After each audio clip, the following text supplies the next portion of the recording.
बघितलं किती खुसखुशीत झाल्या आहेत ह्या खाऱ्या पुऱ्या। अगदी बनवण्यास सोप्या अशा ह्या पुऱ्या झटपट तयार होतात। खाऱ्या पुऱ्या बनवण्यासाठी इथे मी 2 वाट्या मैदा घेतला आहे। तुम्ही मैद्याऐवजी गव्हाच्या पिठाचा देखील वापर करू शकतात।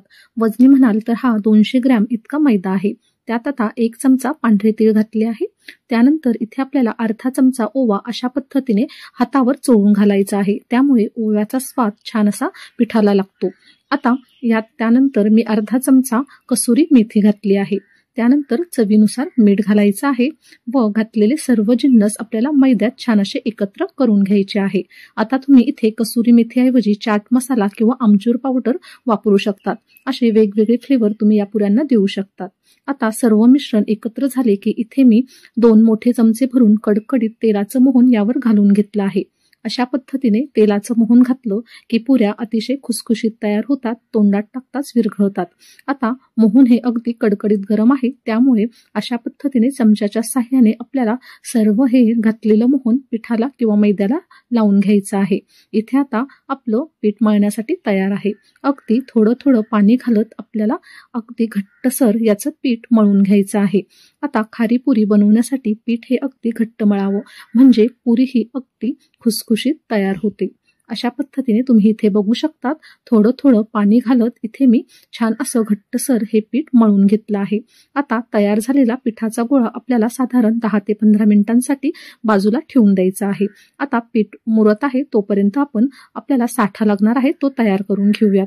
त्यासाठी इथे मी 4 चमचे तांदळाचं पीठ घेतलं आहे। तुम्ही तांदळाच्या पिठाऐवजी कॉर्नस्टार्च किंवा कॉर्नफ्लॉवर किंवा मैदा देखील वापरू शकतात, परंतु तांदळाचं पीठ हे सर्वांच्याच घरात असतं, त्यामुळे इथे मी तांदळाच्या पिठाचा वापर केला आहे। त्यानंतर यात मी 4 चमचे पोहे खायचे चमचे इथे मी वापरले आहे। ते भरून तेल घातलं आहे व अशा पद्धतीने आपल्याला घट्टसर अशी ही पेस्ट तयार करून घ्यायची आहे। चांगल्या पद्धतीने ही पेस्ट फेटून घ्यायची आहे। अशा पद्धतीने इथे आपला मध्ये लावण्यासाठी साठा देखील तयार झाला आहे। आता पीठ देखील 10 ते 15 मिनिट छान असं मुरून तयार झालं आहे। आता हे पीठ आपल्याला पुन्हा एकदा छान असं पोळपाटावर छान असं मळून घ्यायचं आहे। खाली मी थोडंसं तेल लावून घेतलं आहे व अगदी थोड्याशा तेलावर हे पीठ आपण मस्त असं मळून घेणार आहोत। हाताचा जोर लावत लावत शक्य होईल तितपत आपल्याला छान असं मऊसूत हे पीठ मळून घ्यायचं आहे, म्हणजे आपली पुरी ही अतिशय खुसखुशीत होण्यास मदत होईल। आता तयार पिठातून मी इथे 4 गोळे अशा पद्धतीने करून घेतले आहे।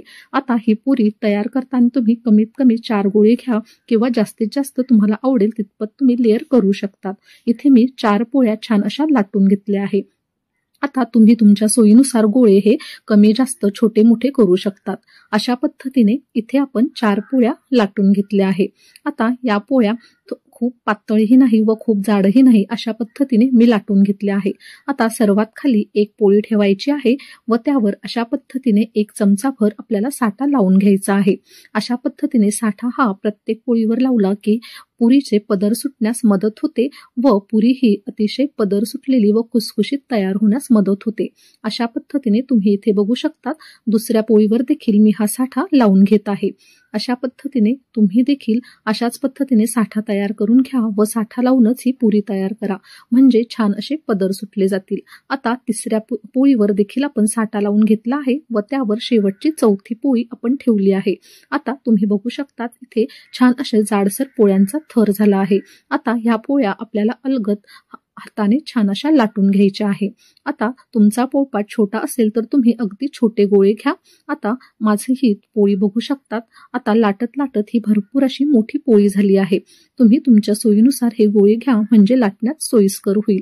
तुम्ही इथे बघू शकतात थोडीशी जाडसरच ही पोळी मी ठेवली आहे व अशा पद्धतीने एखाद्या झाकणाच्या किंवा तुमच्याकडे कटलेट कटर असेल तर त्याच्या साहाय्याने छान अशा या पुऱ्या आपल्याला कट करून घ्यायच्या आहे, म्हणजे एकसारख्या या पुऱ्या तयार होतात।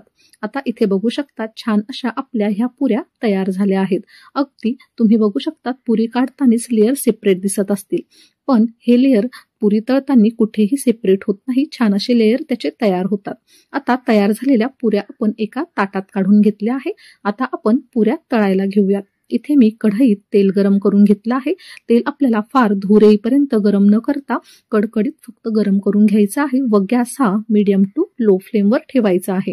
आता इथे साधारण 6 ते 7 पुऱ्या एका वेळेस मी तळून घेणार आहे. अशा पद्धतीने तुम्ही बघू शकतात छान अशा आपल्या ह्या पुऱ्या तळत आहेत.